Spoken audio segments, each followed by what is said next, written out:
Experience is the best teacher. Experience, as everyone knows, is the best teacher. It teaches us how to live and learn from our past follies and erroneous mistakes.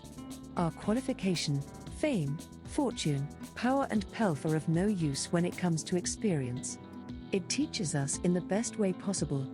The lessons it teaches are unforgettable, but it's ironical that sometimes it teaches us too late and sometimes we don't realize what it has been alluding to and still commit the same mistakes and learn very late.